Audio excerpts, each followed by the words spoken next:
बिल्कुल हम लोगों के प्रधानमंत्री जी पिछले 6-7 सालों से इस पर बहुत जोर दे रहे हैं, चाहे जलवायु परिवर्तन हो, चाहे मिलेनियम डेवलपमेंट गोल्स हो, कि संपूर्ण विश्व का एक समान विकास और प्रगति होना चाहिए। ये सारी चीज़ें इस G20 के सम्मेलन में भी विषय हैं, एजेंडा हैं। और एक नया दौर आया है जहां भारत इन चीज़ों का नेतृत्व विश्व स्तर पर कर रहा है। अब परसों सांची में पहली सोलर सिटी की शुरुआत मुख्यमंत्री जी की पहल में की गई है। 5 मेगावाट अतिरिक्त सौर ऊर्जा से उत्पन्न हो रहा है सांची शहर। रीवा में सबसे बड़ा सोलर प्लांट पूरे देश में लगा हुआ है 750 मेगावाट का। तो मध्य प्रदेश भी इसमें बहुत बड़ा अग्रसर एक रोल अदा कर रहा है। सर आप तो जन आशीर्वाद यात्रा आज कुंभ में पहुंची, किस तरह का समर्थन देख रहे हैं? क्योंकि देखा कि कुछ जगह पथराव जैसे नीमच में हुआ, फिर मुरैना में भी देखिए कांग्रेसियों की जो आप और हम कम बात करें वो ज़्यादा अच्छा है। जन आशीर्वाद यात्रा में भी पोस्टर लगवाना, नारेबाजी करना, एयरकोर्ट अरेस्ट करना, ये क्या नाटक है भाई? क्या नाटक है? कमलनाथ जी तो कहते हैं ना कि चुनाव एक उत्सव है प्रजातंत्र का। अरे भाई, कोई उत्सव में पथराव करता है, कोई उत्सव में पोस्टर लगाता है, कोई उत्सव में जेल भरता है। आप अपना करिए ना, कौन रोक रहा है आपको? हर दल को अपना हक है, अपना मत, अपनी विचारधारा जनता के समक्ष रखने के लिए। कांग्रेस की सदैव ये विचारधारा रही है कि अपना लकीर लंबा मत खींचो, दूसरे के लकीरों को काटो। चाहे वो जनता के साथ यही सोच है, चाहे किसान रहा हो, चाहे महिला रहा हो, चाहे युवा पीढ़ी रही हो, चाहे अतिथि शिक्षकों की बात हो। किसान के साथ वादा खिलाफी की, 10 दिन में हम ऋण माफ कर लेंगे, नहीं तो मुख्यमंत्री बदल देंगे। 26 लाख फर्जी प्रमाण पत्र बांटे गए। महिलाओं के साथ वादा खिलाफी की, महिलाओं को नए नए हक दिलवाएंगे, और अब फिर वही राग लपेट रहे हैं, दोबारा नकल कर रहे हैं शिवराज सिंह जी की लाडली बहना योजना का। जब आंगनवाड़ी महिलाओं का वेतन काट दिया, युवा पीढ़ी के साथ वादा खिलाफी की, जब कहा उन्होंने कि हम बेरोजगारी भत्ता देंगे और 15 महीनों तक नामो निशान नहीं। अतिथि शिक्षकों के साथ वादा खिलाफी की, जब कहा कि नियमितीकरण किया जाएगा, और जब उनकी आवाज़ उठाई गई तब सड़क पर आ जाओ कह दिया, और वे सब स्वयं सड़क पे आ गए।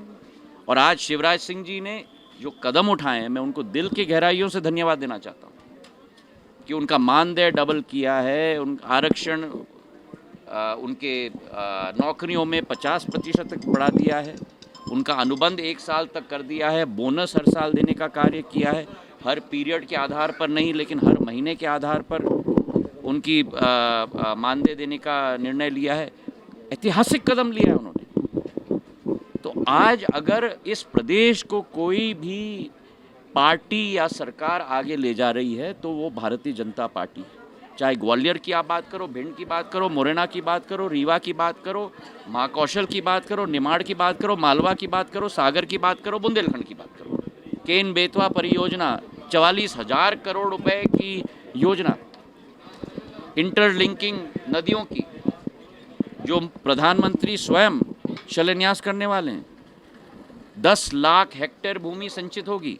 जितना कांग्रेस ने 55 साल में मध्य प्रदेश में सिंचाई नहीं की, केवल 7.5 लाख हेक्टेयर की, उससे 1.5 गुना ज़्यादा एक योजना के तहत भारतीय जनता पार्टी की डबल इंजन की सरकार कर रही है, केन बेतवा इंटरलिंकिंग के द्वारा। तो पर्दाफाश इन कांग्रेसियों का हो गया। तो अब क्या करें? बौखला गए तो जेल भरो, मुर्दाबाद करो, नारेबाजी लगाओ, मतलब जितना कहें इनके बारे में कम है। हर चीज़ पर विरोध करो, सनातन धर्म को नष्ट करो, यही इनकी सोच और विचारधारा है। एक तरफ कहते हैं कि सनातन धर्म HIV और लेप्रोसी की तरह है, एक तरफ कहते हैं कि सनातन धर्म सबसे बड़ा दुष्ट काम है, पूर्ण रूप से नष्ट करना चाहिए। क्या है ये? ऐसे करके देश को बढ़ाना चाहते हैं।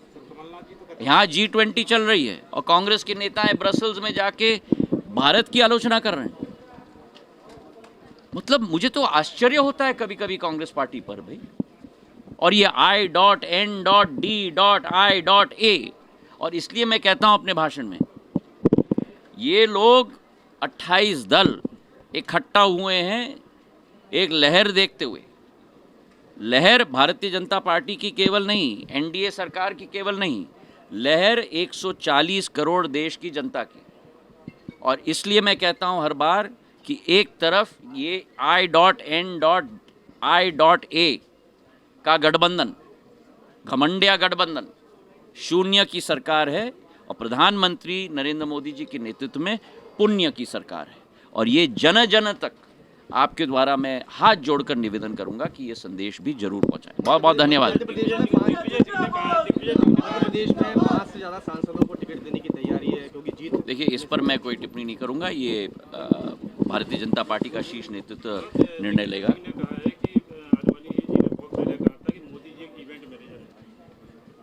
अब दिग्विजय सिंह जी के बारे में मैं क्या कहूँ, मुझसे ज़्यादा तो आप जानते हैं उनको, और आपसे ज़्यादा प्रदेश की जनता जानती है, और पूरे भारतवर्ष की जनता जानती है। क्या सोच है इनकी?